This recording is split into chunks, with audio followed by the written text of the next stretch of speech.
साध संगत जिहड़ा तुखारी राग विच 12 माह है, आपां संखेप विचार करनी है। ਉਹਦੇ ਵਿੱਚ गुरु नानक देव जी महाराज फरमान करते ने, वैसाख भला साखा वेश करे। वैसाख का महीना भला चढ़िया है, जो वृक्षां दियां बनस्पति दियां शाखावां ने ਉਹ मौल पईयां ने, उन्हां ते हरियावल आ गई है, नवीआं करूंगलां फुट पईयां ने। ਇਹਦਾ ਭਾਵ ਕੀ ਹੈ? ਗੁਰੂ ਨਾਨਕ ਦੇਵ ਜੀ ਮਹਾਰਾਜ ਨੇ ਜੋ ਪੁਰਾਤਨਤਾ ਦੇ ਅਨੁਸਾਰ ਕਰਮ ਕਾਂਡ ਸਨ, ਉਹਨਾਂ ਕਰਮ ਕਾਂਡਾਂ ਨੂੰ, ਉਸ ਪੁਰਾਤਨਤਾ ਨੂੰ ਖਤਮ ਕਰਕੇ ਸਾਨੂੰ ਨਵਾਂ ਜੀਵਨ ਦਿੱਤਾ ਹੈ। ਉਹ ਨਵਾਂ ਜੀਵਨ ਉਸ ਵਾਹਿਗੁਰੂ ਨਾਲ ਜੋੜ ਕੇ, ਕਿਉਂਕਿ ਸਾਹਿਬਾਂ ਦਾ ਫਰਮਾਨ ਹੈ, ਸਾਹਿਬ ਮੇਰਾ ਨੀਤ ਨਵਾਂ ਸਦਾ ਸਦਾ ਦਾਤਾਰ। ਜਿਹੜਾ ਪਰਮਾਤਮਾ ਨਿਤ ਨਵਾਂ ਹੈ, ਜਦੋਂ ਅਸੀਂ ਉਸ ਪਰਮਾਤਮਾ ਦੀ ਚਰਨ ਸ਼ਰਨ ਵਿੱਚ ਆ ਜਾਂਦੇ ਹਾਂ, ਬਾਣੀ ਨਾਲ ਜੁੜਦੇ ਹਾਂ, ਨਾਮ ਜਪਦੇ ਹਾਂ, ਕਿ ਸਾਡਾ ਵੀ ਜੀਵਨ ਬਾਣੀ ਦਾ ਸਦਕਾ ਰੋਜ਼ ਨਵਾਂ ਹੋ ਜਾਂਦਾ ਹੈ। ਉਚਾਰਨ ਕਰੋ ਸਤਨਾਮ ਸ੍ਰੀ ਵਾਹਿਗੁਰੂ। ਗੁਰੂ ਸਾਹਿਬਾਂ ਨੇ ਕਰਮ ਕਾਂਡਾਂ ਨੂੰ ਖਤਮ ਕੀਤਾ ਤੇ ਸਾਨੂੰ ਗੁਰਮਤਿ ਮਰਿਆਦਾ ਬਖਸ਼ਿਸ਼ ਕੀਤੀ। ਇਸੇ ਤਰ੍ਹਾਂ ਹੁਣ 12 ਮਾਹ ਮਾਘ ਆਉਂਦਾ ਹੈ, ਉਹਦੀ ਪਹਿਲੀ ਤੁਕ ਅੰਦਰ ਗੁਰੂ ਅਰਜਨ ਦੇਵ ਜੀ ਮਹਾਰਾਜ ਫਰਮਾਨ ਕਰਦੇ ਨੇ, ਵੈਸਾਖ ਧੀਰਨ ਕਿਉਂ ਵਾਢੀਆਂ ਜਿਨ੍ਹਾਂ ਪ੍ਰੇਮ ਵਿਛੋ। ਕਿਉਂਕਿ ਲਫ਼ਜ਼ ਗੁਰੂ ਸਾਹਿਬਾਂ ਨੇ ਵੈਸਾਖ ਵਰਤੇ। ਜ਼ਿਆਦਾਤਰ ਕਈ ਵਾਰ ਅਸੀਂ ਵਿਸਾਖੀ ਵੀ ਕਹਿ ਦਿੰਦੇ ਹਾਂ, ਵਿਸਾਖੀ ਨਹੀਂ ਵੈਸਾਖੀ। ਵਾਅਦੇ ਨੂੰ ਗਲਾਵਾਂ ਲਾ ਕੇ ਬੋਲਣਾ ਚਾਹੀਦਾ। ਗੁਰੂ ਸਾਹਿਬਾਂ ਨੇ ਵੈਸਾਖ ਦੇ ਮਹੀਨੇ ਵਿੱਚ ਆਖਿਆ, ਜਿਹੜੀਆਂ ਜੀਵ ਰੂਪ ਇਸਤਰੀਆਂ, ਜਿਹੜੀਆਂ ਜਿੰਦਾਂ ਪਰਮਾਤਮਾ ਤੋਂ ਵਿਛੜੀਆਂ ਹੋਈਆਂ ਨੇ, ਵਾਢੀਆਂ ਤੋਂ ਭਾਵ ਵੱਡੀਆਂ ਹੋਈਆਂ ਨੇ, ਅਲੱਗ ਹੋਈਆਂ ਹੋਈਆਂ ਨੇ, ਜੁਦਾ ਹੋਈਆਂ ਹੋਈਆਂ ਨੇ, ਉਹਨਾਂ ਨੂੰ ਧੀਰਜ ਕਿੱਥੋਂ ਪ੍ਰਾਪਤ ਹੋਵੇ? ਧੀਰਜ ਅਸਲ ਵਿੱਚ ਧੀਰਜ ਦਾ ਜਿਹੜਾ ਸੋਮਾ ਹੈ ਉਹ ਹੈ ਹੀ ਗੁਰੂ। ਧੀਰਜ ਦਾ ਸੋਮਾ ਹੈ ਹੀ ਪਰਮਾਤਮਾ। ਤੇ ਜਿਹੜੇ ਪਰਮਾਤਮਾ ਨੂੰ ਛੱਡ ਬੈਠੇ ਨੇ, ਪਰਮਾਤਮਾ ਨੂੰ ਭੁੱਲ ਚੁੱਕੇ ਨੇ, ਉਹਨਾਂ ਨੂੰ ਧੀਰਜ ਕਿੱਥੇ, ਉਹਨਾਂ ਨੂੰ ਟਿਕਾ ਕਿੱਥੇ? ਸਾਧ ਸੰਗਤ, ਮੈਂ ਕੁਝ ਪ੍ਰਮਾਣ ਦਿਆਂਗਾ ਗੁਰਬਾਣੀ ਵਿੱਚੋਂ, ਕਿਉਂਕਿ ਵੈਸਾਖੀ ਦਾ ਦਿਨ ਹੈ। ਥੋੜ੍ਹਾ ਜਿਹਾ ਮੈਂ ਚਾਹਾਂਗਾ ਗੁਰਬਾਣੀ ਵਿੱਚੋਂ ਵੀ ਵਿਸਾਖ ਦੇ ਮਹੀਨੇ ਦੀ ਵਿਚਾਰ ਆਪ ਜੀ ਨਾਲ ਸਾਂਝੀ ਕੀਤੀ ਜਾਏ। ਗੁਰੂ ਨਾਨਕ ਦੇਵ ਜੀ ਮਹਾਰਾਜ ਦਾ ਵਾਰਾਂ ਦੇ ਵਧੀਕ ਵਿੱਚ ਇੱਕ ਸ਼ਲੋਕ ਆਉਂਦਾ ਹੈ। ਉਹਦੇ ਵਿੱਚ ਵਿਛੋੜੇ ਦੇ ਸੰਬੰਧ ਵਿੱਚ ਗੁਰੂ ਸਾਹਿਬ ਜੀ ਦੱਸਦੇ ਨੇ। ਇੱਕ ਉਦਾਹਰਨ ਦਿੰਦੀ ਹੈ ਸਰੋਵਰ ਦੀ। ਗੁਰੂ ਸਾਹਿਬ ਜੀ ਗੁਜ਼ਰ ਰਹੇ ਸਨ, ਉਸ ਸਰੋਵਰ ਦਾ ਜੋ ਲਬਾਲਬ ਪਾਣੀ ਨਾਲ ਭਰਿਆ ਹੋਇਆ ਸੀ, ਉਹਦੇ ਉੱਪਰ ਕਮਲ ਦੇ ਫੁੱਲ ਤੈਰਦੇ ਸਨ, ਬੜੇ ਸੋਹਣੇ। ਤੇ ਉਹਦੇ ਚਾਰ ਚੁਫੇਰੇ ਇੱਕ ਸੁੰਦਰ ਬਗੀਚਾ ਸੀ। ਉਸ ਬਗੀਚੇ ਦੇ ਅੰਦਰ ਕੋਇਲਾਂ ਵੀ ਬੋਲਦੀਆਂ ਸਨ, ਉਸ ਬਗੀਚੇ ਦੇ ਅੰਦਰ ਭੰਗੜੇ ਵੀ ਮਨਾਉਂਦੇ ਸਨ, ਉਸ ਬਗੀਚੇ ਦੇ ਅੰਦਰ ਹੋਰ ਵੀ ਪੰਛੀ ਗੀਤ ਗਾਉਂਦੇ ਸਨ ਤੇ ਸੈਲਾਨੀ ਉੱਥੇ ਸੈਰ ਕਰਦੇ ਸਨ। ਪੂਰਾ ਰਮਣੀਕ ਮਾਹੌਲ ਬਣਿਆ ਹੋਇਆ ਸੀ ਤੇ ਗੁਰੂ ਨਾਨਕ ਦੇਵ ਜੀ ਉੱਥੇ ਰੁਕੇ। ਉਸ ਸੁੰਦਰਤਾ ਨੂੰ ਦੇਖਿਆ। ਫਿਰ ਗੁਰੂ ਸਾਹਿਬ ਜੀ ਉਸ ਵਾਹਿਗੁਰੂ ਦੀ ਰਜ਼ਾ ਵਿੱਚ, ਕਰਤਾਰ ਦੀ ਰਜ਼ਾ ਵਿੱਚ ਅੱਗੇ ਚਲੇ ਗਏ। ਕੁਛ ਮਹੀਨਿਆਂ ਬਾਅਦ ਜਦੋਂ ਗੁਰੂ ਸਾਹਿਬ ਜੀ ਵਾਪਸ ਪਰਤੇ, ਉਸੇ ਜਗ੍ਹਾ ਦੇ ਕੋਲ ਦੀ ਲੰਘਣ ਲੱਗੇ, ਗੁਜ਼ਰੇ ਤੇ ਦੇਖਿਆ ਉੱਥੇ ਕੋਈ ਹਰਿਆਵਲ ਨਹੀਂ ਹੈ। ਉਹ ਜਿਹੜਾ ਬਗੀਚਾ ਸੀ ਉਹ ਬਿਲਕੁਲ ਵੀਰਾਨ ਹੋ ਚੁੱਕਾ ਸੀ, ਸੜ ਚੁੱਕਾ ਸੀ। ਉੱਥੇ ਕੋਈ ਪੰਛੀ ਨਹੀਂ ਸੀ, ਉੱਥੇ ਕੋਈ ਸੈਲਾਨੀ ਨਹੀਂ ਸੀ। ਜਦੋਂ ਉਸ ਸਰੋਵਰ ਵੱਲ ਦੇਖਿਆ, ਜਿਹਦਾ ਪਹਿਲਾਂ पूरा भरिया होया ते जिहदे ते कमल दे फुੱਲ तैरते सन, वो सरोवर भी सुक चुका सी। ते भाई मरदाना जी कहते महाराज ये जगह ते ओहो ही है। पहला तो ये जगह की सुंदरता खिंच पाउंदी सी, दिल करदा सी मल्लो मल्ली इत्थे रुकीए। ते हुण ये सारा जो हरियावल ते जो बगीचा सी ये सारा ही वीरान हो गया। ये सरोवर सुक चुका है, इसका कारण की है? ते गुरु नानक देव जी महाराज कहन लगे मरदानिया आपां सरोवर नूं पुछ लैंदे हैं। यह है व्यंग, व्यंग राही कोई उपदेश बख्शिश करना। गुरु साहिबां ने फिर उस सरोवर नूं मुखातब होके ये पावन बचन उचारण कीते ने। पब्बर, पब्बर मैंने सरोवर, पब्बर तू हरियावला, तू ते बड़ा हरियावला सी। कमला कंचन मन, कंचन वर्गे सोने वर्गे तेरे ते कमल दे फुल तैरते सन।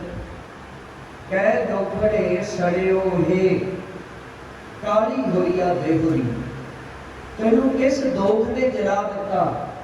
तेरी ते देह ही काली हो गई है, किस दोख के कारण तू सड़ चुका है? कह दोखड़े सड़ियो हे काली होइया देहुरी, नानक मैं तन भंग। उस सरोवर ने जवाब दिता कि मेरा तन जिहड़ा भंग हो गया। किवें भंग हो गया? जिस पानी के सोमे नाल मेरा संबंध जुड़िया होया सी ना, उस पानी के सोमे नालों मेरा संबंध टुट गया। वो कहते मेरे सड़ जाण दा, इस बगीचे के सुक जाण दा कारण मैं ते ये समझदा हाँ, जाना पानी ना लहा जैसे कि मेरा संग, जिहदे नाल मेरा संग जुड़िया होया सी, जिथों मैं पानी लैंदा सा, हुण मैनूं पानी नहीं मिल रहा। पानी किस चीज़ ने रोक दिता? कहते हवा आउंदियां आउंदियां ना मिट्टी उड़ के उस रस्ते विच एक टिब्बा बन गया। जिस दरिया या जिस सोमे तो पानी आउंदा सी ना सरोवर विच, सरोवर अते उस सोमे दे विचकार एक मिट्टी का टिब्बा बन गया। वो उच्चा टिब्बा बनने के कारण उस सोमे नालों सरोवर का संबंध टुट गया। संबंध टुटिया तो जिहड़ा सरोवर का पानी सी वो किन्ना कुछ चिर किते रहिंदा, वो सरोवर का पानी भी सुक गया। जदों बगीचे नूं पानी नहीं मिलिया, बगीचा सुक गया। फिर उत्थे पंछियां ने भी की लैण वास्ते आउणा सी ते कोई सैलानी दिखाई नहीं दे रहा सी। चार चुफेरे वीरान गई। गुरु नानक देव जी महाराज कहन लगे मरदानिया ये कहानी सरोवर की नहीं, ये असल विच कहानी मनुख की है। मनुख के जीवन की हरियावल, मनुख के जीवन दीयां खुशियां ते खेड़े, मनुख के जीवन के सुख, वो परमात्मा रूपी जो सोमा है, मूल है, उहदे नाल जुड़े रहन करके ही वो मौजूद ते बरकरार रहंदे ने। जदों परमात्मा रूपी सोमे नालों मनुख का संबंध टुट जाता है, रस्ते विच टिब्बा आ जाता है, हंकार का टिब्बा। जदों अभिमान का टिब्बा आ जाता है तो हंकार जिहड़ा है परमात्मा नालों तोड़ दिंदा है। जदों परमात्मा नालों टुट जाइए ना, उदों खुशियां भी, उदों खेड़े भी वीरानगी विच बदल जाते हैं। इसलिए सिखा तेरे जीवन के सारे सुख ते खुशियां वो इस गुरु के चरणों विच ने। जदों तक तू गुरु नाल जुड़िया रहेगा, जदों तक तू बाणी के नाम नाल जुड़िया रहेगा, तेरा तन भी सुखी रहेगा, तेरा मन भी सुखी रहेगा। जदों टुट गया उदों तन अते मन वीरान हो जाएंगे, सुख ते सड़ जाएंगे, रस खत्म हो जाएगा जीवन का। साथ संगत गुरबाणी विचों मैं होर प्रमाण दिया। एक आप जी पढ़ते हो, सुनिया होगा आप जी ने, एक अट का बूटा होंदा है पंजाब के अंदर, अट वो थोड़ा जहरीला होंदा है। ਤੇ ਅੱਕ ਦਾ ਜਿਹੜਾ ਫਲ ਹੈ ਨਾ, ਉਹਨੂੰ ਕੁਕੜੀਆਂ ਵੀ ਆਖ ਦਿੰਦੇ ਨੇ ਮਾਲਵੇ ਦੇ ਇਲਾਕੇ ਵਿੱਚ, ਉਹਨੂੰ ਖੱਖੜੀਆਂ ਵੀ ਆਖ ਦਿੰਦੇ ਨੇ। ਤੇ ਗੁਰੂ ਸਾਹਿਬ ਜੀ ਨੇ ਲਫ਼ਜ਼ ਖੱਖੜੀਆਂ ਵਰਤਿਆ ਹੈ। ਕਹਿੰਦੇ ਜਿਸ ਤਰ੍ਹਾਂ ਅੱਗ ਦੇ ਨਾਲ ਲੱਗੀਆਂ ਹੋਈਆਂ ਜਿਹੜੀਆਂ ਖੱਖੜੀਆਂ ਨੇ ਉਹ ਸੋਹਣੀਆਂ ਲੱਗਦੀਆਂ ਨੇ, ਉਹ ਅੰਬ ਵਰਗੀਆਂ ਹੀ ਲੱਗਦੀਆਂ ਨੇ। ਉਹ ਕਿਉਂ ਸੋਹਣੀਆਂ ਲੱਗਦੀਆਂ ਨੇ? ਕਿਉਂਕਿ ਉਹ ਅੱਗ ਦੇ ਕੰਠ ਨਾਲ ਗਲੇ ਨਾਲ ਲੱਗੀਆਂ ਹੋਈਆਂ ਨੇ। ਉੱਥੇ ਪ੍ਰਮਾਣ ਕੀਤਾ ਸਾਹਿਬਾਂ ਨੇ, ਖੱਖੜੀਆਂ ਸੁਹਾਗੀਆਂ। ਕਦੋਂ ਤੱਕ ਸੁਹਾਗੀਆਂ ਨੇ?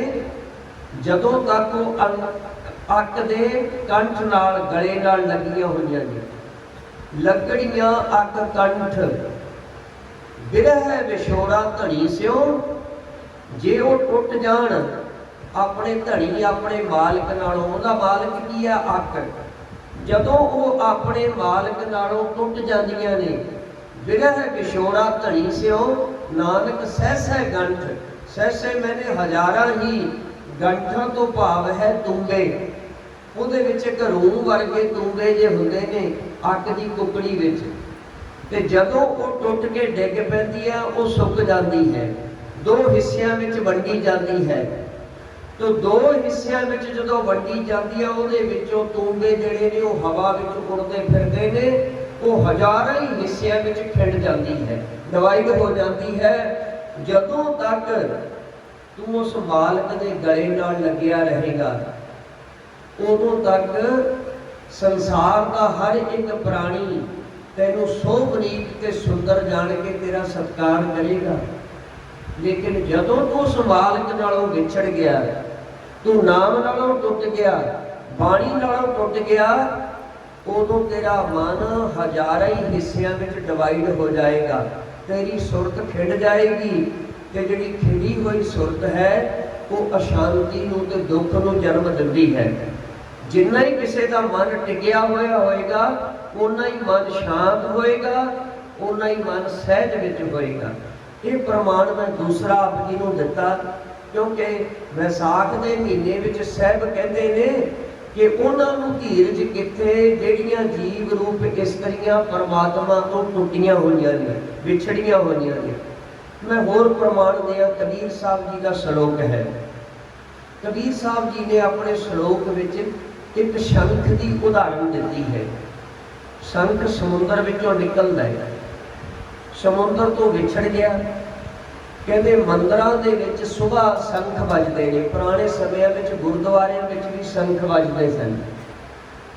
ਉਹ ਕਹਿੰਦੇ ਸ਼ੰਖ ਸਵੇਰੇ ਸਵੇਰੇ ਹੀ ਉੱਚੀ ਉੱਚੀ ਕੂਕਣ ਲੱਗ ਜਾਂਦਾ ਹੈ। ਕਬੀਰ ਸਾਹਿਬ ਜੀ ਕਹਿੰਦੇ, ਕਬੀਰ ਸਾਹਿਬ ਕਹਿੰਦੇ ਉਹ ਸ਼ੰਖ ਅਸਲ ਵਿੱਚ ਰੋਂਦਾ ਹੈ, ਉਹ ਅਸਲ ਵਿੱਚ ਧਾਹਾਂ ਮਾਰਦਾ ਹੈ। ਕਿਉਂ ਧਾਹਾਂ ਮਾਰਦਾ ਹੈ? ਆਪਣੇ ਮਾਲਕ ਨਾਲੋਂ, ਸਮੁੰਦਰ ਨਾਲੋਂ ਵਿਛੜ ਕੇ ਹੁਣ ਉਹ ਰੋਂਦਾ ਹੈ, ਪਛਤਾਉਂਦਾ ਹੈ। ਉੱਥੇ ਕਬੀਰ ਸਾਹਿਬ ਜੀ ਨੇ ਫਰਮਾਨ ਕੀਤਾ, ਕਬੀਰ ਰਹਿ ਨਾਇਰ ਵਿਛੋੜਿਆ। ਸਮੁੰਦਰ ਨੇ ਸ਼ੰਖ ਨੂੰ ਵੱਖ ਕਰ ਦਿੱਤਾ, ਵਿਛੋੜ ਦਿੱਤਾ, ਸਮੁੰਦਰ ਤੋਂ ਟੁੱਟ ਗਿਆ। ਰਹਿ ਨਾਇਰ ਮੈਨੇ ਰਤਨਾਕਰ, ਰਤਨਾਕਰ ਮੈਨੇ ਰਤਨਾ ਦੀ ਖਾਨ, ਤੇ ਇਹਦੇ ਅਰਥ ਕਰੀਏ ਸਮੁੰਦਰ। ਕਬੀਰ ਰਹਿ ਨਾਇਰ ਵਿਛੋੜਿਆ, ਰਹੋ ਰੇ ਸ਼ੰਖ ਮਝੂਰ। ਕੋਈ ਸ਼ੰਖ ਤੂੰ ਟਿਕਿਆ ਰਹਿ, ਇਸ ਸਮੁੰਦਰ ਦੇ ਵਿੱਚ ਹੀ ਰਹਿ, ਇਹਦੇ ਨਾਲ ਹੀ ਜੁੜਿਆ ਰਹਿ। ਜੇ ਤੂੰ ਸਮੁੰਦਰ ਨਾਲੋਂ ਵਿਛੜ ਗਿਆ ਤੇ ਫਿਰ ਤੇਰੇ ਪੱਲੇ ਰੋਣਾ ਰਹਿ ਜਾਏਗਾ, ਤੇਰੇ ਪੱਲੇ ਧਾਹਾਂ ਰਹਿ ਜਾਣਗੀਆਂ। ਦੇਵਲ ਦੇਵਲ ਧਾਹੜੀ ਦੇਸੈ ਉਗਵਤ ਸੂਰ। ਕਹਿੰਦੇ ਸੂਰਜ ਉਗਦਿਆਂ ਸਾਰ, ਦੇਵਲ ਮੈਨੇ ਦੇਹੁਰਾ, ਦੇਹੁਰਾ ਮੈਨੇ ਮੰਦਰ, ਮੰਦਰਾਂ ਮੰਦਰਾਂ ਦੇ ਵਿੱਚ ਕਹਿੰਦੇ ਸਵੇਰੇ ਸੂਰਜ ਉਗਦਿਆਂ ਸਾਰ ਤੂੰ ਧਾਹਾਂ ਮਾਰ ਮਾਰ ਕੇ ਰੋਣਾ ਹੈ। ਅਸਲ ਵਿੱਚ ਕਬੀਰ ਸਾਹਿਬ ਜੀ ਕਹਿੰਦੇ ਉਹ ਸ਼ੰਖ ਦਾ ਰੋਣਾ ਹੈ। ਇਸ ਲਈ ਮਨੁੱਖ ਉਸ ਸ਼ੰਖ ਦੀਆਂ ਧਾਹਾਂ ਸੁਣ ਕੇ ਤੂੰ ਸਮਝ ਕਿ ਜੇ ਤੂੰ ਪ੍ਰਮਾਤਮਾ ਰੂਪੀ ਨਾਮ ਨਾਲ, ਸਮੁੰਦਰ ਨਾਲ ਜੁੜਿਆ ਰਹੇਗਾ ਤੇ ਤੇਰੇ ਜੀਵਨ ਵਿੱਚ ਖੁਸ਼ੀਆਂ ਰਹਿਣਗੀਆਂ, ਤੇਰਾ ਜੀਵਨ ਸੁਖੀ ਰਹੇਗਾ। ਤੇ ਜੇ ਉਸ ਸ਼ੰਖ ਵਾਂਗੂ ਟੁੱਟ ਗਿਆ ਨਾ ਤੇ ਜੀਵਨ ਵਿੱਚ ਕੇਵਲ ਰੋਣਾ ਰਹਿ ਜਾਏਗਾ। ਸਾਧ ਸੰਗਤ, ਇੱਕ ਪ੍ਰਮਾਣ ਮੈਂ ਆਪ ਜੀ ਨੂੰ ਦਿਆਂ। भाई वीर सिंह जी ने बड़ी सोहनी रुबाई लिखी है। ਜਿਹੜਾ परमात्मा तो विछड़ जाता है, विछड़ के जीवन के अंदर कालख आ जाती है। ਜਿਹੜਾ विछोड़े का सोग का रंग है ना, सोग का वो रंग है काला, तो ਜਿਹੜਾ मिलाप का खुशी का रंग है वो है लाल। गुरु साहब जी कहते लाल रंग तिसको लगा जिसके बड़ भागा, मैला कदे ना हो गई नह लागे लागा। उत्थे एक कोयले की उदाहरण साढ़े सामने रखी भाई वीर सिंह जी ने। कहते एक कोयले की कालख उहदा कालापन देख के कहते यतन करन लग्या एक सियाणा मनुख, उन्होंने चंगी तरह साबण ला ला के धोता भी है जी मैं कालख उतार दिया, उहदी कालख फिर भी नहीं उतरी। फिर कहते किसी ने कहा यार दुध चिट्टा हुंदा है, तू दुध नाल धो, दुध विच पा दे, दुध नाल भी कालख नहीं उतरी। फिर कहते दही नाल धो के देख, कहते उहदे नाल भी कालख नहीं उतरी। कहते बड़े यतन कीते, फिर उहनूं रंग भी चाढ़िया चिट्टा, खुंब चाढ़िया, कहते उहदा रंग फिर भी नहीं बदलिया, वो काले दा काला ही रहा। फिर किसी सियाणे ने पूछया की करदा है? आखे जी इहदी जिहड़ी कालख है ना ये उतारनी चाहता हाँ, इहदा रंग काला हो गया। वो कहते असल में तेनों पता होना चाहिए ये काला होया क्यों है। कहते इहदा कालापन विछोड़े के कारण है।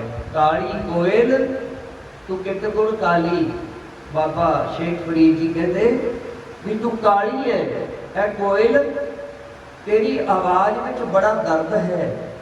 ये दर्द भरी आवाज़, ये जड़ियां तेरियां कूकां ने, इन्हां दे राही तू की आखना चाहनी है, की दसना चाहनी है।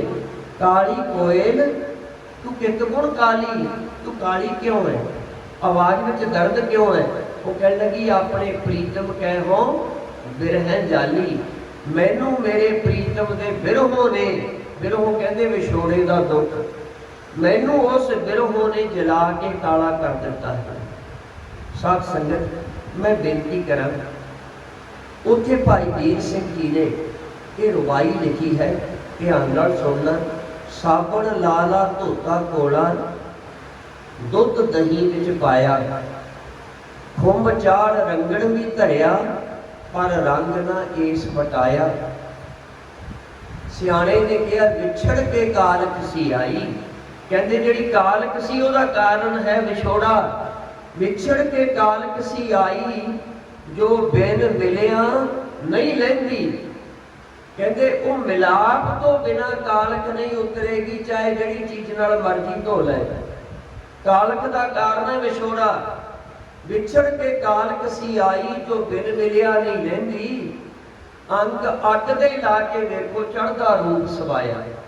कहते आए कर किसी सियाणे महापुरुष ने आख्या इस कोयले नूं अग दे विच पा। जदों अग विच पाया ते अग विच पैंदियां सारी कोयले ते लालियां चढ़ गईयां। कहते हुण बदल गया ना रंग, कहते कमाल हो गई, पहलों तो बड़े यतन कीते रंग बदलिया नहीं, कि हुण एक मिनट विच ही रंग बदल गया, काले तो लाल हो गया। कहते इहदा कारण की है? कहते कोयला अपने सोमे नाल मिल गया। उहदा सोमा की है अग। ते साध संगत साडा सोमा की है? बाबा जी क्या करते सन कि सिख वास्ते जिहड़ी दरगाह है ना वो गुरु के चरण में, जे आपां गुरु के चरणों नाल जुड़े रहांगे ते जीवन विच लालियां रहणगियां, जीवन विच खुशियां रहणगियां। ते जे विछड़ गए फिर कोयले वाला हाल होएगा। उच्चारण करो सतनाम श्री वाहिगुरू। तो साध संगत ये मैं कुछ प्रमाण आप जी को दिते इस करके क्योंकि गुरु अर्जन देव जी महाराज वैसाख के महीने राही सानू उपदेश दे रहे ने कि असी विछड़े नहीं रहना, असी मिलना है। वैसाख धीरन क्यों वाढ़ियां जिन्ना प्रेम पिछो, हर साजन पुरख विसार कै लगी माया धो। इसलिए वैसाख के महीने में साहिब कहते तू उस ਆਪਣੇ ਮਾਲਕ ਨਾਲ, ਉਹਦੇ ਨਾਮ ਨਾਲ, ਉਹਦੇ ਬਾਣੀ ਨਾਲ ਜੁੜ। ਸਾਧ ਸੰਗਤ, ਮੈਂ ਬੇਨਤੀ ਕਰਾਂ, ਹੁਣ ਵੈਸਾਖ ਦਾ ਜੋ ਮਹੀਨਾ ਹੈ, ਉਹਨੇ ਸਾਨੂੰ ਕੁਝ ਸੰਦੇਸ਼ ਦਿੱਤਾ ਹੈ। ਵੈਸਾਖ, ਵਿਸਾਖੀ, ਇਹਦਾ ਇਤਿਹਾਸਕ ਪੱਖ ਮੈਂ ਆਪ ਜੀ ਨਾਲ ਸਾਂਝਾ ਕਰਨਾ ਚਾਹਾਂਗਾ। ਉਹ ਹੈ ਸਭ ਤੋਂ ਪਹਿਲਾਂ ਜਦੋਂ ਗੁਰੂ ਨਾਨਕ ਦੇਵ ਜੀ ਮਹਾਰਾਜ ਨੇ ਸੰਸਾਰ ਦਾ ਭਲਾ ਕਰਨ ਵਾਸਤੇ, ਸੰਸਾਰ ਨੂੰ, ਲੋਕਾਈ ਨੂੰ ਸੋਧਣ ਵਾਸਤੇ ਗੁਰੂ ਨਾਨਕ ਦੇਵ ਜੀ ਮਹਾਰਾਜ ਤੁਰੇ ਨੇ। ਉਹ ਦਿਨ ਵੀ ਇਤਿਹਾਸਕਾਰ ਕਹਿੰਦੇ ਵਿਸਾਖੀ ਦਾ ਦਿਨ ਸੀ। ਵਿਸਾਖੀ ਵਾਲੇ ਦਿਨ ਇਹਦੀ ਬੜੀ ਮਹਾਨਤਾ ਹੈ। ਉੱਥੇ ਭਾਈ ਗੁਰਦਾਸ ਜੀ ਨੇ ਲਫ਼ਜ਼ ਵਰਤਿਆ ਹੈ ਸੋਧਣ। ਪਹਿਲੇ ਜਾਮੇ ਵਿੱਚ ਵੀ ਸੋਧਿਆ ਹੈ ਸੰਸਾਰ ਦਾ ਚੱਕਰ ਲਾ ਕੇ। ਕਾਹਦੇ ਰਾਹੀਂ? ਸ਼ਬਦ ਦੇ ਰਾਹੀਂ। ਤੇ ਸ਼ਬਦ ਦਾ ਦੂਜਾ ਅਰਥ ਕਰੀਏ ਸ਼ਾਸਤਰ। ਸ਼ਾਸਤਰ ਕਹਿੰਦੇ ਨੇ ਗ੍ਰੰਥਾਂ ਨੂੰ। ਸ਼ਾਸਤਰ ਕਹਿੰਦੇ ਨੇ ਜੋ ਧਾਰਮਿਕ ਗ੍ਰੰਥ ਹੁੰਦੇ ਨੇ। ਸ਼ਬਦ ਰਾਹੀਂ, ਸ਼ਾਸਤਰ ਦੇ ਰਾਹੀਂ ਪਹਿਲੇ ਜਾਮੇ ਵਿੱਚ ਸੋਧਿਆ ਹੈ। ਤੇ ਉਸੇ ਹੀ ਗੁਰੂ ਨਾਨਕ ਦੀ 10ਵੀਂ ਜੋਤ ਨੇ ਜਦੋਂ ਸੰਸਾਰ ਤੇ ਜ਼ੁਲਮ ਹੋਣ ਲੱਗ ਪਿਆ ਤੇ 10ਵੀਂ ਜੋਤ ਨੇ ਫਿਰ ਸ਼ਾਸਤਰ ਦੀ ਜਗ੍ਹਾ ਤੇ ਸ਼ਸਤਰ ਚੁੱਕਿਆ।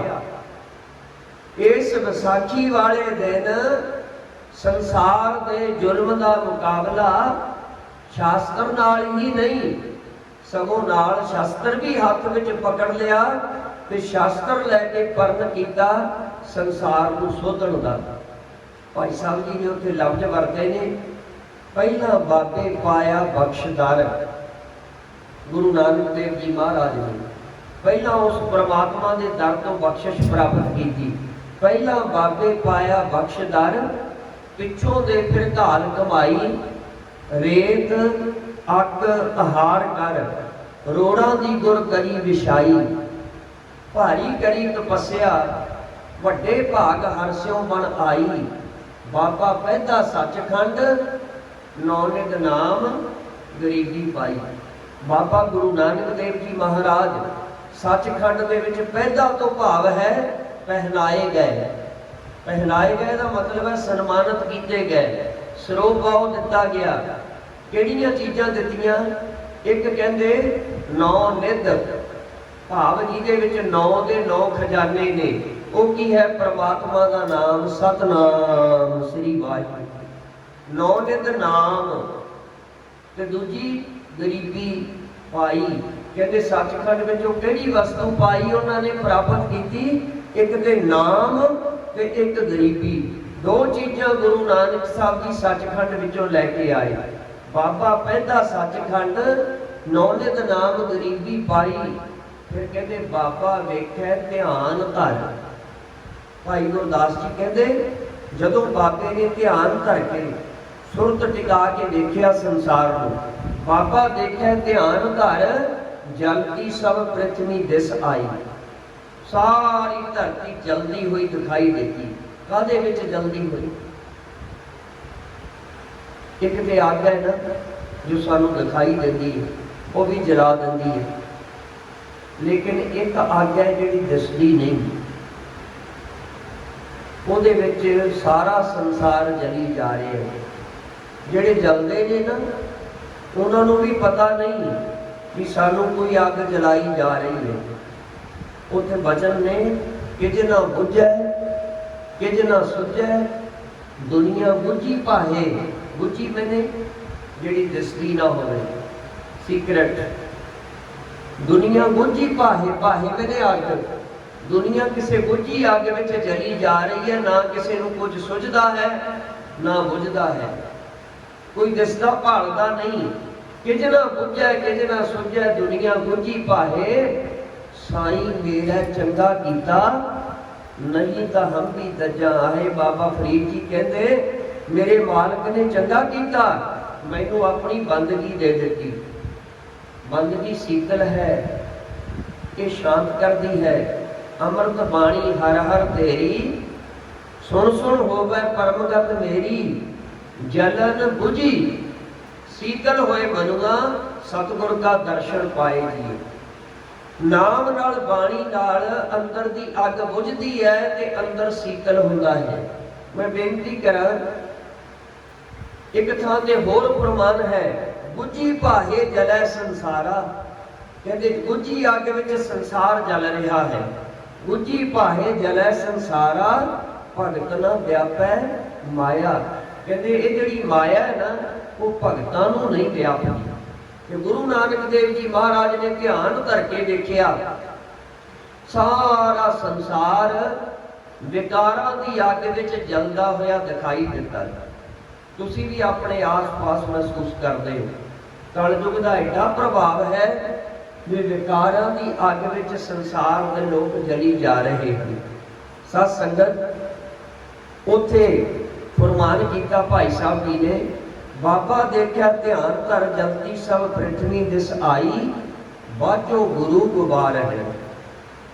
गुरु तो बिना चार छुपेरे गुबार हनेरा है।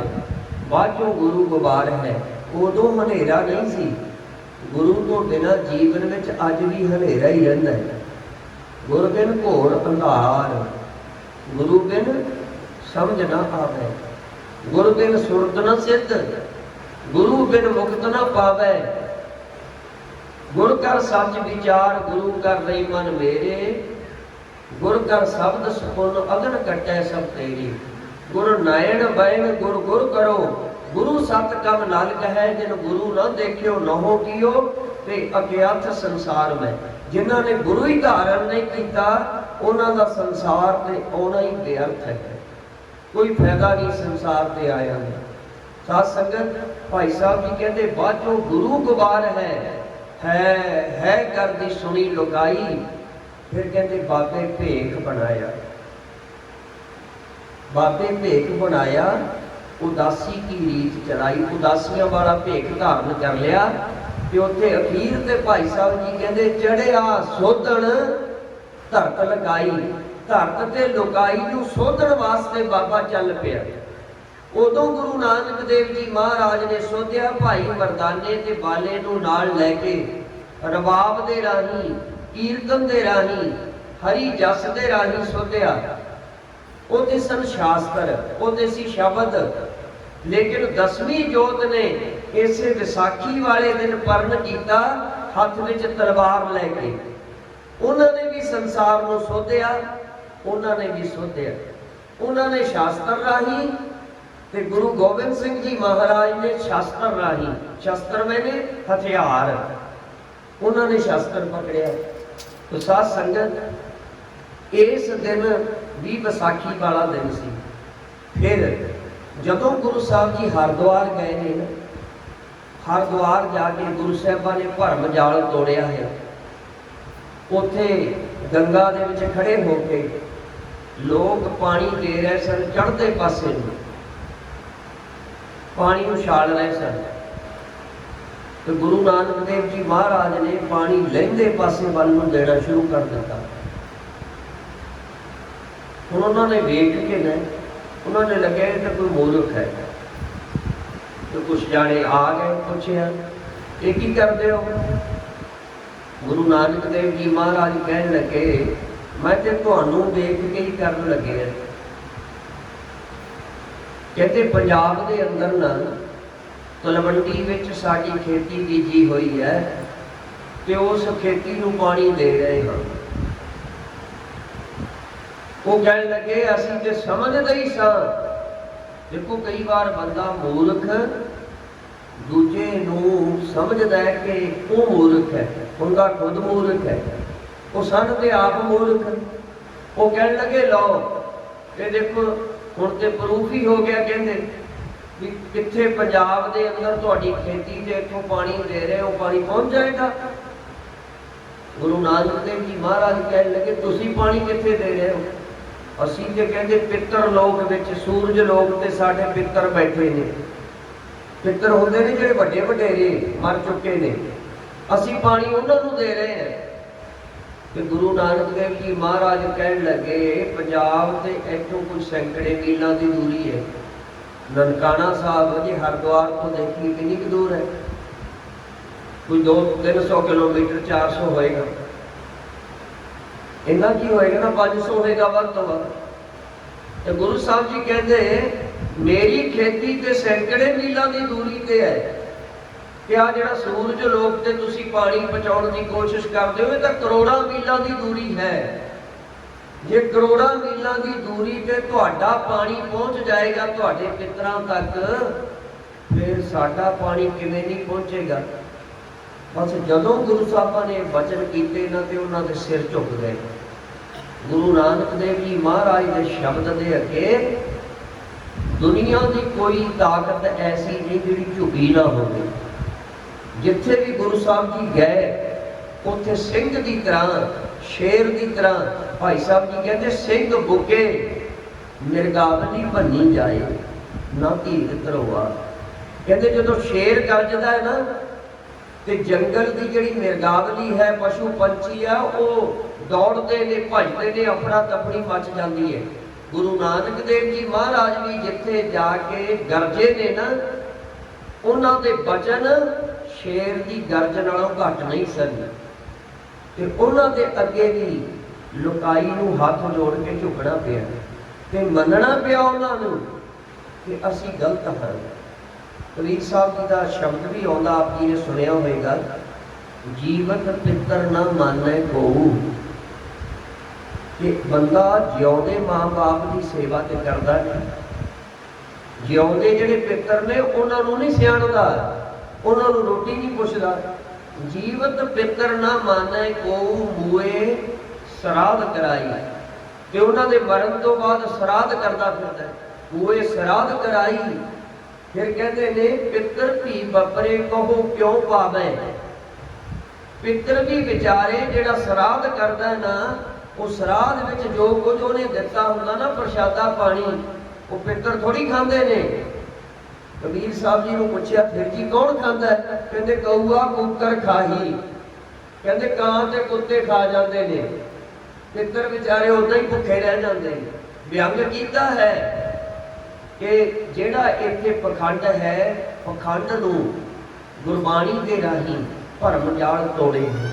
सो मैं बेनती करां, वो दिन भी जिस दिन हरद्वार दे विच गुरु नानक देव जी महाराज ने भरम जाल तोड़िया है, वो दिन भी विसाखी का दिन सी। फिर दूसरे पातशाह गुरु अंगद देव जी महाराज वो संसार ते आए ने विसाख के महीने विच, उन्हां दा जन्म भी विसाख महीने च होया। ते गुरु साहब की ज्योति जोत भी विसाख के महीने विच ही समाए ने। भाव विसाखी ते विसाख नाल किहड़े किहड़े इतिहासक तत्थ जुड़े हुए ने, मैं उहदी बेनती कर रहा। इसे तरह गुरु अमरदास जी महाराज, उन्हां दा जन्म भी विसाखी का है। ते गुरु अमरदास जी महाराज ने जिहड़ी गुरियाई दी है ना, गुरु रामदास जी महाराज को, वो भी विसाखी वाले दिन ही दी है। उचारण करो सतनाम श्री वाहिगुरू। इसे तरह तीसरे पातशाह ने बौली बनाई गोइंदवाल साहब, आप जी ने शायद दर्शन किए होंगे। वो जो बौली तैयार करवा रहे सन ना गुरु साहब जी, तो बौली का कड़ नहीं सी टुट रहा। थले आप खूह खोदते हैं, खोददे तो थले जाके जिथों पानी निकलना होंगे उन्होंने कड़ कहते हैं। भाव बहुत सख्त जी ना पत्थर वर्गी जमीन आ जाती है। उन्होंने दिनों किहड़ा मशीनां होंदियां सन, हथी सारा कुछ करना पैंदा सी। ते वो बौली का जिहड़ा कड़ है वो टुट नहीं सी रहा। एक सिख सी वैरोवाल दे रहन वाला, वैरोवाल का वसनीक सी, उसका नाम इतिहास में आउंदा माणक चंद। ये माणक चंद थले गया तो यह गल स्पष्ट सी भी जदों भनदियां एकदम पानी निकलेगा ना, तो जिहड़ा बंदा वो कड़ तोड़ रहा वो पानी दे विच डुब जाएगा। इस गल का पता होने के बावजूद भी भाई माणक चंद ने कहा नहीं, मैं गुरु का सिख हाँ, ते गुरु साहब जी का हुक्म है, मैं जावांगा कड़ तोड़न वास्ते। भाई मानक चंद जी गए, विसाखी वाले दिन ही बौली का कड़ टुटिया ते जिहड़े भाई मानक चंद जी सन वो पानी में डुब गए, डुब के उन्हों की मौत हो गई। शरीर को बाहर कढ़ लिया। गुरु अमरदास जी महाराज ने भाई मानक चंद नूं दोबारा जीवन दिता। भाई मानक चंद नूं उहदी माता जदों रोण लग पई ना आके, ते गुरु साहब जी कहण लगे, माता तेरा पुत्र दुनिया दीयां नज़रां विच डुबिया है, साडी नज़र विच ते इह तर गया है। उचारण करो सतनाम श्री वाहिगुरू। मानक चंद नूं गुरु अमरदास जी महाराज ने दोबारा जीवन दिता, जीवन बख्शिश कीता ते उन्हां नूं नाल सिੱਖੀ ਦੇ प्रचार वास्ते मंजी भी सौंपी ते उन्हां दा नाम पै गया जीवड़े, भाव जिहड़े मर के दोबारा जिउंदे होए ने। ते उन्हां दी जिहड़ी अंश बंश है ना, वैरोवाल विच अजे तक भी उन्हां दी अंश बंश वाले वसदे ने ते उन्हां नूं जीवड़े कह के बुलाया जाता है। उचारण करो सतनाम श्री वाहिगुरू। ये जिहड़ा बौली दा कड़ टुटिया है, बौली का कड़ भी विसाखी वाले दिन टुटिया है। इतिहासक पक्ष इस तरह चौथे पातशाह जी के टाइम की यह गाथा है। आप जी ने बीबी रजनी के बारे सुने। बीबी रजनी का ब्याह एक पट्टी दे चौधरी की लड़की सी ते उन्हें जबरदस्ती पिंगले नाल ब्याह कर दिता सी, जिहड़ा कोड़ी भी सी ते पिंगला भी सी। क्योंकि अपनियां धीआं नूं पुछिया सी दुनी चंद चौधरी ने भी तुसीं किहदा दिता खांदियां हो। नास्तिक हो गया सी ना कि परमात्मा ने कोई मुंडा नहीं बख्शिया मैनूं, इस करके नास्तिक हो गया। कहने लग्या रब कोई नहीं हुंदा। पुछण लग्या बाकी धीआं ने ते कह दिता असीं तुहाडा दिता खांदियां हो। जिहड़ी सारिआं नालों छोटी सी ना रजनी, वो कहण लगी पिता जी तुसीं भी ते मैं भी, सारी संसार के लोग भी परमात्मा का दिता खाते हैं। मैं परमात्मा का दिता ही मैं खाती हूँ। क्यों दुनी चंद चौधरी ने आख्या सी तेनों ये कहना पेगा कि मैं तेरा दिता खाती है। वो कहने लगी ये नहीं कह सकती मैं, ये झूठ होएगा, इसलिए मैं तो सच ही कहांगी। सत संगत करती सी ना, संगत विच सोझी आ गई। फिर गुस्से में आके दुनी चंद ने अपनी ही लड़की का ब्याह एक कोड़ी नाल ते पिंगले नाल कर दिता। वो जिहड़ा पिंगला पति सी ना, खारी विच पा के वो चुक के लियाई किथे, जिथे हुण अमृत सरोवर है, श्री दरबार साहब अमृतसर। एक उस वेले छप्पड़ का रूप सी ते इहदे आले दुआले दरख्त सन। जिहड़ी दुख भंजनी बेरी है ना, जिथे जाके तकरीबन असी इशनान करते हैं, जे कोई पत्ता गिरिया होया होवे ते असीं वो भी चुक के छक लेंदे हैं। वो जिहड़ी दुख भंजनी बेरी है, उहदे पास अपने पति की खारी रख के ते आप नगर विचों भोजन लैण वास्ते गई सी।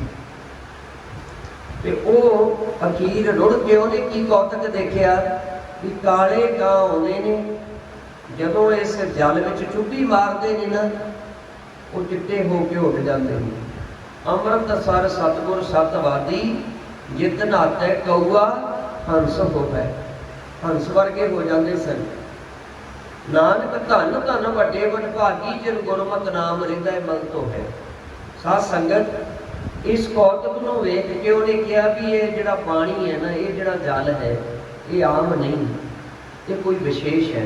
क्यों भी रुड़ रुड़ के ना अपना हाथों ने पा लिया बेड़ी दी जड़ां नूं, रुड़ के पानी च चला गया। जो पानी च चुप्पी मारी तो जिहड़ा शरीर सी ना सारा नौ बरनौ हो गया, पिंगलापन भी दूर हो गया ते कोढ़ भी दूर हो गया। ये बीबी रजनी दे पति का जिहड़ा कोढ़ दूर होया है, ये भी कहते विसाखी वाला दिन सी। उचारण करो सतनाम श्री वाहिगुरू।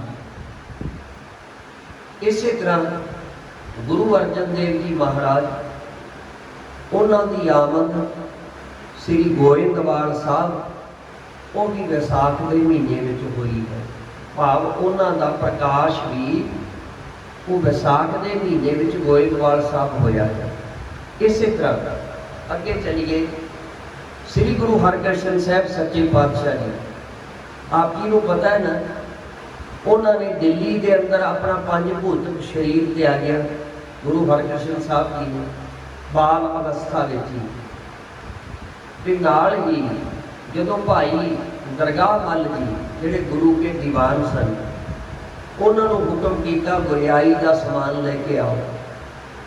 ਉਹ ਗੁਰਿਆਈ ਦਾ ਸਮਾਨ ਲਿਆਂਦਾ, ਨਾਰੀਅਲ, 5 ਪੈਸੇ, ਕੇਸਰ, ਇਹੋ ਜਿਹੀਆਂ ਚੀਜ਼ਾਂ ਲਿਆ ਕੇ ਉਹ ਜਿਹੜਾ ਥਾਲ ਸੀ ਅੱਗੇ ਕਰ ਦਿੱਤਾ। ਤੇ ਗੁਰੂ ਸਾਹਿਬਾਂ ਨੇ 3 ਵਾਰੀ ਆਪਣਾ ਹੱਥ ਉੱਪਰ ਦੀ ਘੁਮਾਇਆ ਤੇ ਉਸ ਸਮਾਨ ਦੇ ਉੱਪਰ ਲਾ ਦਿੱਤਾ। ਕਹਿਣ ਲੱਗੇ ਕਿ ਬਾਬਾ ਬਕਾਲੇ, ਭਾਵ ਜਿਨ੍ਹਾਂ ਨੇ ਹੁਣ ਗੁਰੂ ਨਾਨਕ ਦੀ ਗੱਦੀ ਦੇ ਵਾਰਸ ਬਣਨਾ ਹੈ, ਉਹ ਰਿਸ਼ਤੇ ਵਿੱਚੋਂ ਸਾਡੇ ਬਾਬਾ ਜੀ ਲੱਗਦੇ ਨੇ ਤੇ ਉਹ ਇਸ ਵੇਲੇ ਬਕਾਲੇ ਵਿੱਚ ਬਿਰਾਜਮਾਨ ਨੇ। ਉਚਾਰਨ ਕਰੋ ਸਤਿਨਾਮ ਸ੍ਰੀ ਵਾਹਿਗੁਰੂ। ਬਾਬਾ ਵਸੈ ਗ੍ਰਾਮ ਬਕਾਲੇ, ਬਨ ਗੁਰ ਸੰਗਤ ਸਦਾ ਸੰਭਾਲੇ। ਕਹਿੰਦੇ ਬਾਬਾ ਬਕਾਲੇ ਗ੍ਰਾਮ ਵਿੱਚ ਵਸਦਾ ਹੈ ਤੇ ਸੰਗਤ ਦੀ ਸੰਭਾਲ ਹੁਣ ਉਹ ਕਰੇਗਾ। ਇਹ ਜਿਹੜਾ ਬਾਬਾ ਬਕਾਲੇ ਦਾ ਵਚਨ ਹੋਇਆ ਨਾ, ਇਹ ਵੀ ਵਿਸਾਖੀ ਵਾਲੇ ਦਿਨ ਹੀ ਹੋਇਆ। ਉਚਾਰਨ ਕਰੋ ਸਤਿਨਾਮ ਸ੍ਰੀ ਵਾਹਿਗੁਰੂ। ਇਸ ਤਰ੍ਹਾਂ ਅੱਗੇ ਚਲੀਏ।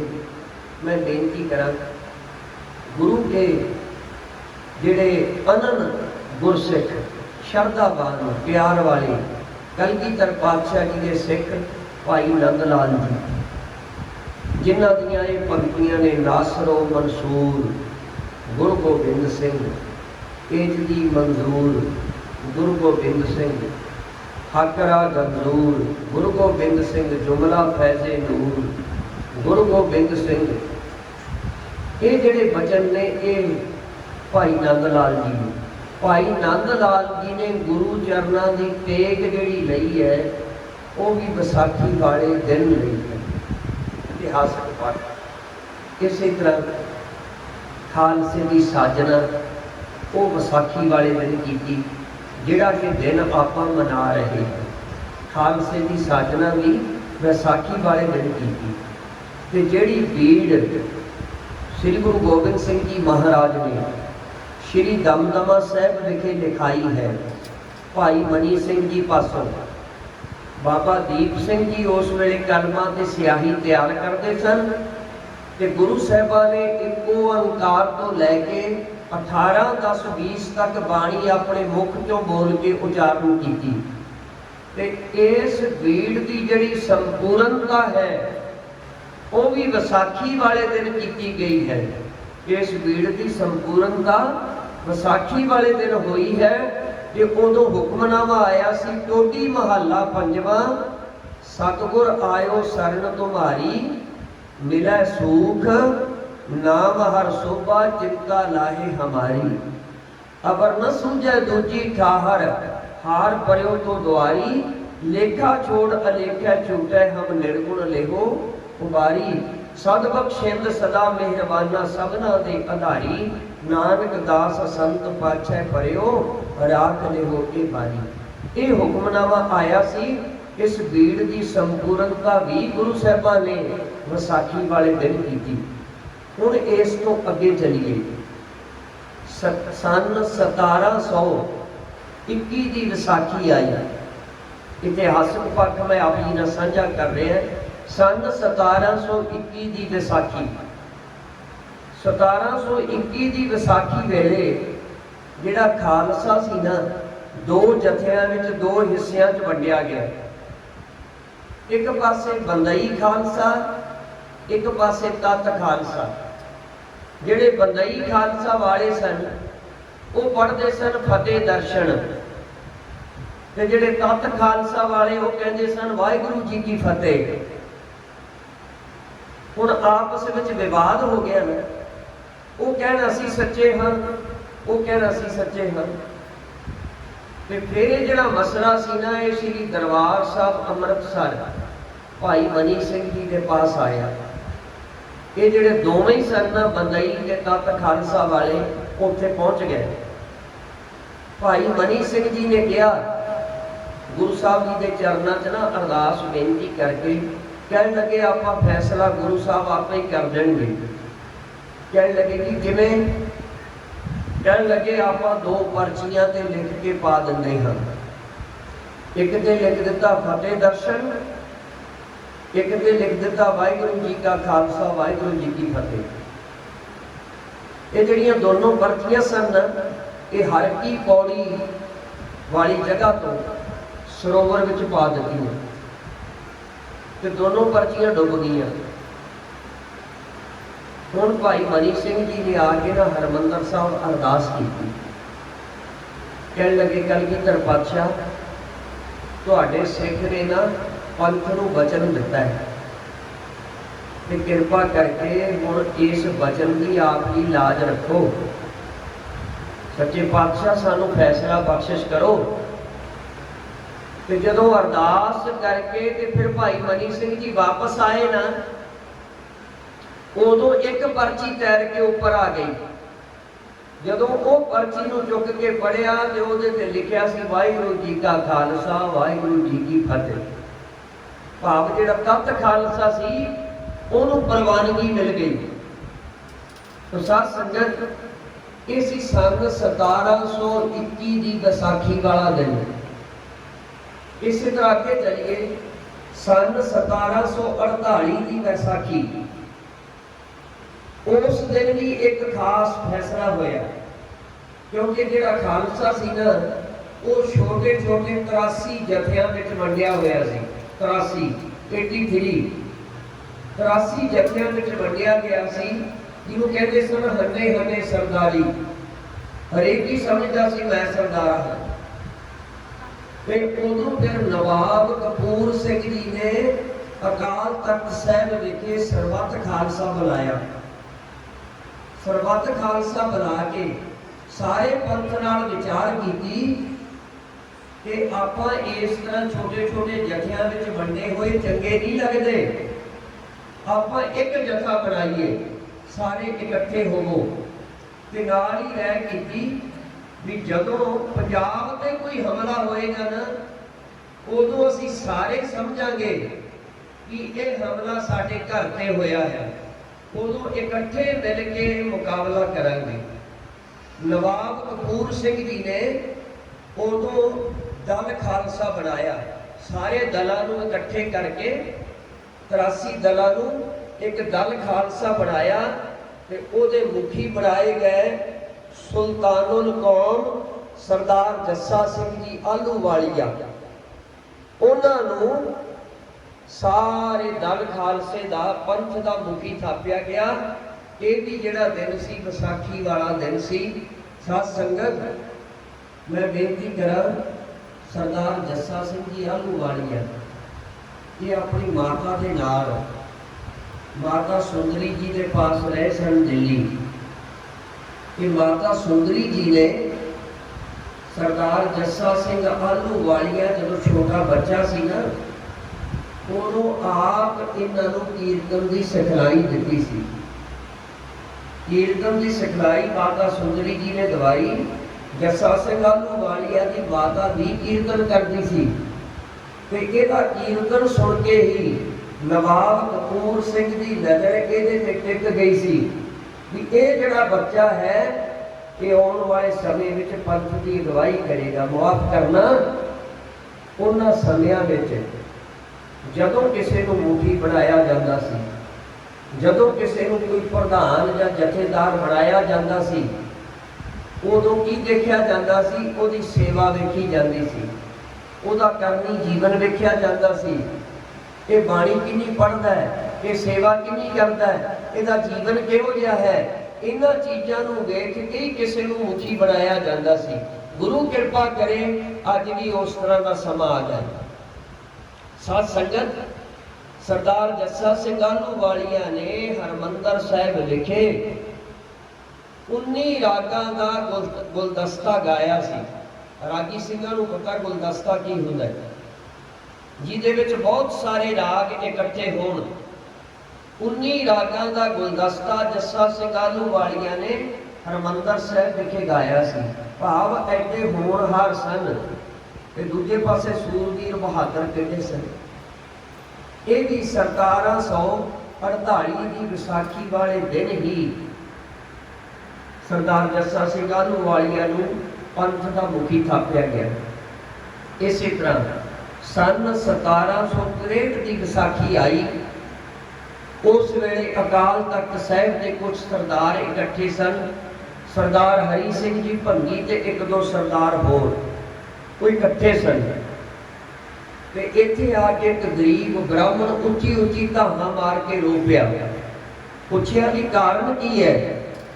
ਉਹਨੇ ਦੱਸਿਆ ਜੀ ਮੈਂ ਵਿਆਹ ਕੇ ਲਿਆ ਰਿਹਾ ਸਾਂ ਤੇ ਮੇਰੀ ਪਤਨੀ ਮੇਰੇ ਘਰ ਵਾਲੀ ਨੂੰ ਜਿਹੜਾ ਕਸੂਰ ਦਾ ਹਾਕਮ ਹੈ ਉਸਮਾਨ ਖਾਨ ਉਹ ਜ਼ਬਰਦਸਤੀ ਚੁੱਕ ਕੇ ਲੈ ਗਿਆ। ਤੇ ਖਾਲਸਾ ਕਹਿਣ ਲੱਗਿਆ ਵੀ ਇਹ ਫਰਿਆਦੀ ਆਇਆ, ਹੁਣ ਤੇ ਇਹਦੀ ਫਰਿਆਦ ਸੁਣਨੀ ਪਏਗੀ।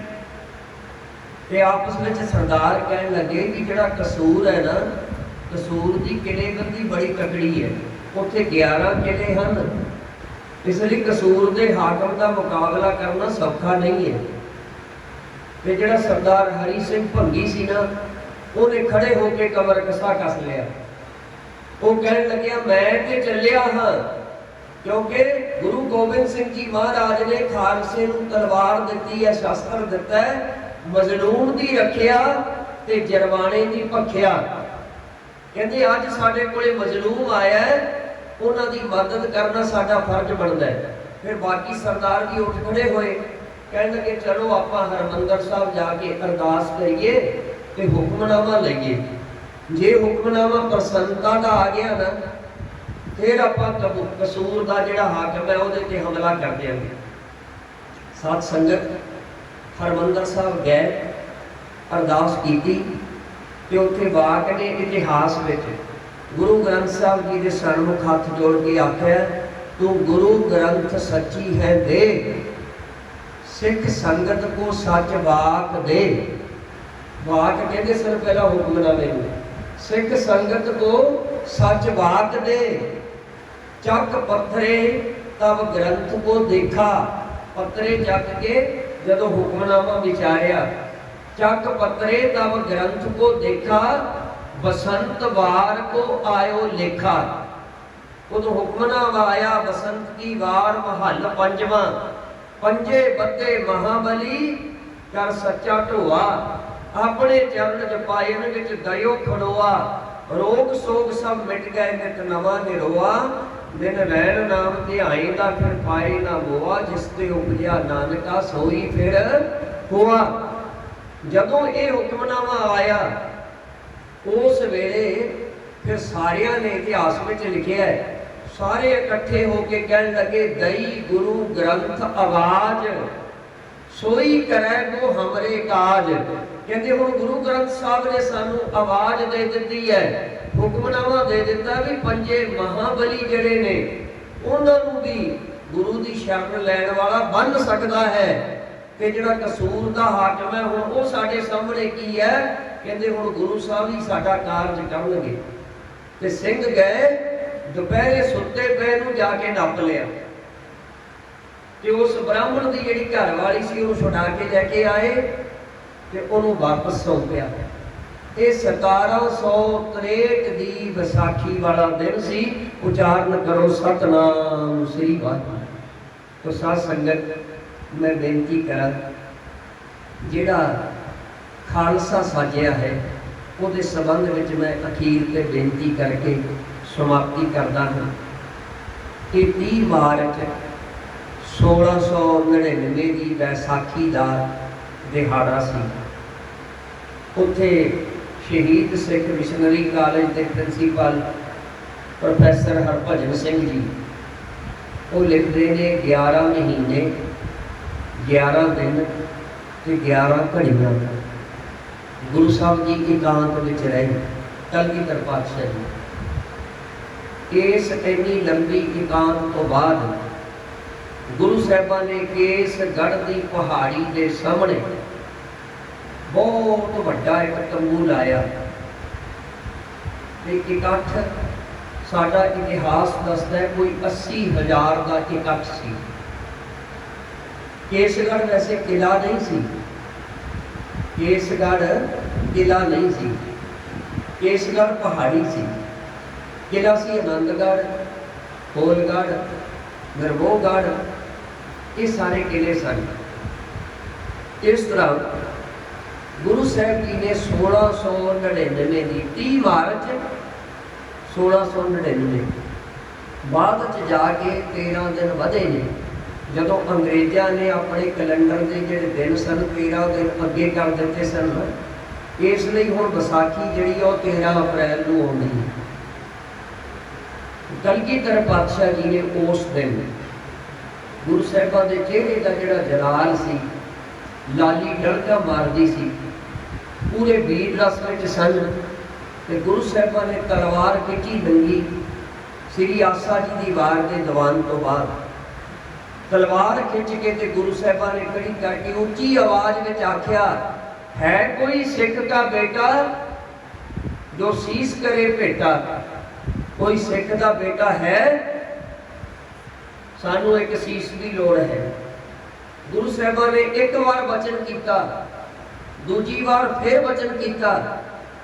जदों तीजी बार वचन किया ना कि सारी संगत विचों गल विच परना पाया होया लाहौर के रहने वाला भाई पारो जी, डल्ला निवासी भाई पारो जुलका गोत के खतरी सन।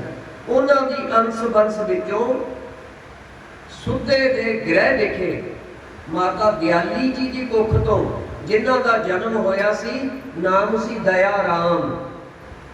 ये दया राम गल विच परना पा के खड़ा होया, महाराज ये शीस है ही तुहाडा, मेरा नहीं। ते कलगीधर पातशाह जी ने बांह तो फड़िया ते तंबू दे विच लै गए। इत्थे अजे तक भी कई बार असीं वाद विवाद करते हैं जी बकरे झटकाए सन। हुण कलगीधर पातशाह जी ਜਿਹੜੇ सारी संगत विच 80,000 के इकट्ठ विच खड़े होके ये वचन करते हैं कि मैनू सिर चाहिए ने सिखां दे। ਜਿਹੜੇ 80,000 के इकट्ठ विच कहंदे ने मैनू सिर चाहिए ने ते बाद विच तंबू च जाके वो बकरे झटका लिया होवे दा मतलब तो गुरु झूठ बोलदा है। कलगीधर पातशाह जी जफरनामे विच लिखते हैं, हम मर्द बायद शबद सुखन वर्ण शिकवे दिगर दर्द हाने दिगर। साडी नजर विच वो मर्द है जिहदी जो कुछ जुबान ते है ओही कुछ उहदे दिल विच होए। दिलों मुहब्बत जिन सही सच्चिया, जिन मन होर मुख होर से कांडे कच्चिया। जिन्हां दे मन विच कुछ होर है, मुख ते कुछ होर है, वो सच्चे नहीं मन्ने जांदे। ते साहिब कहते बोलीए सच धर्म, बाबा शेख फरीद जी झूठ ना बोलीए, जो गुर दसे बाट मरीका जोलीए। गुरु समर्थ है खालसा जी, गुरु नूं असीं अपने वर्गा ना समझिए, गुरु विच समर्था है। ते गुरु बारे ही लिखिया, सतगुर मेरा मार जीवाला, मार के जिउंदे भी कर सकता है। सो तलवार चली, खून नाल लिबड़ी हुई तलवार लैके गुरु साहब जी फिर आए कि इस तलवार नूं एक शीश की होर लोड़ है। फिर कहते हसतनापुर के कोल पिंड सी जटवाड़ा मेरठ के पास, इत्थों के रहने वाले इन्हां दे पिता जी का नाम सी संत राम, माता का नाम सी साबो। उन्हां दे पुत्र धर्मदास या धर्मचंद भी लिखिया करिया ने। वो आए ते उन्हां ने गुरु साहब जी के सन्मुख अपना सिर अर्पण किया। गुरु साहब जी फिर तंबू विच लै गए। परिवार चलण की आवाज़ आई। तीजी बार जदों गुरु साहिबां ने आवाज़ मारी, उदों द्वारका के रहने वाले कौन सन? पिता का नाम सी तीर्थ चंद, माता का नाम सी देवा बाई, उन्हां दे पुत्र मोहकम चंद। वो गुरु के तीजे बचन से उठ के अगे आए, उन्होंने भी तंबू में लिजाया गया। चौथी बार फिर गुरु साहबा ने तलवार लेके आवाज दी। फिर चौथी बार कौन आए? जगन्नाथपुरी के रहने वाले भाई हिम्मत राय जी। इन्हों ने पिता का नाम लिखा है गुलजारी जी, ते माता का नाम लिखा धन्नो। माता धन्नो जी कुख तो जन्मे, पिता गुलजारी जी के ग्रह लिखे। इन्हों की जिहड़ी जाति सी वो सी झीवर। भाई मोहकम चंद की जाति सी शीमे। भाई धर्मदास उन्हों की जाति सी जट, ते भाई दयाराम की जाति सी खत्तरी। ते पंजवीं बार जो गुरु साहबा ने आवाज दी उदों आए बिदर के रहने वाले करनाटक के, वो सन भाई साहिब चंद। इन्हों के पिता का नाम सी चमन राम, ते माता का नाम सी सोना बाई। उन्होंने सपुत्र वो गुरु साहब जी की पंजवीं आवाज के अगे आए। ये पंजा दे गुरु साहबा ने सीस कलम किए। साध संगत जी कलम है ना, कलम असी कलम घड़ते हाँ तो सदियों का इतिहास लिख दी है। फिर सीस कलम होए, एक असी कलम लगाते हाँ पौदियां की कलम। जदों कट के बूटे को कलम कर दिता जाता है ना दूसरे नाल, तो फिर उहदे वर्गा ही बूटा नवा पैदा हो जाता है। तो साध संगत क्यों गुरु साहबा ने जिन्होंने 5 बारी आवाज देने के शीश दिते, उन्होंने दोबारा जीवित करके गुरु साहब जी स्टेज पे लैके आए। ते उन्हों का नाम, उन्हों की संज्ञा, उन्होंने लकब दिता प्यारे। गुरु साहबा ने कहा ये साढ़े 5 प्यारे ने। फिर गुरु साहबा ने 5 चीज़ों का सुमेल करके खंडे बाटे का अमृत तैयार किया। वो 5 चीज़ां सन सतद्रव, सतलुज का निर्मल जल, पतासे, बाटा, खंडा। ते 5वें गुरु गोबिंद सिंह जी महाराज आप विच शामिल होए। अमृत दे विच गुरु आप वरतदा है। गुरु साहबा ने अमृत तैयार किया। फिर 5 को अमृत गुरु साहबा ने छकाया। इस करके असी इस दिन ते कहते हाँ खालसे का विसाखी वाले दिन जन्म होया है। ये खालसे का जन्म दिहाड़ा है। तो साध संगत हुण मैनूं लगदा है समा समाप्त है। गुरु कृपा करे, रहमत करे, इन्नियां को बेनतियां प्रवान करनियां। विसाखी के भागा भरे दिहाड़े दियां आप सब सिख संगतां नूं लख लख बधाइयां होवन। ते नाल ही मैं बेनती करांगा भाई जिन्हां ने अजे तक गुरु के खंडे बाटे का अमृत पान नहीं किया, जिन्हां ने अजे तक खंडे की पौहल नहीं ली, क्योंकि भाई गुरदास सिंह जी का फरमान है हर सच्चे तख्त रचाया सत संगत मेला, नानक बिरभो निरंकार विच सिद्धा खेला, गुर सिमर मनाई काल का खंडे की बेला, पीवो पौहल खंड धार होए जन्म सुहेला, गुर संगत कीनी खालसा मनमुखी दुहेला, वाह वाह गोबिंद सिंह आपे गुर चेला।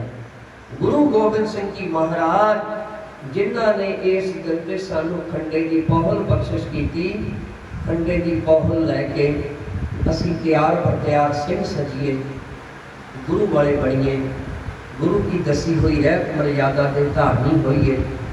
तो रहता तो संगत का करिए त्याग, सत संगत करदे सरबत का भला मंगीए, गुरबाणी दे होइए नितनेमी, फिर साहिब बख्शिश कर देंगे।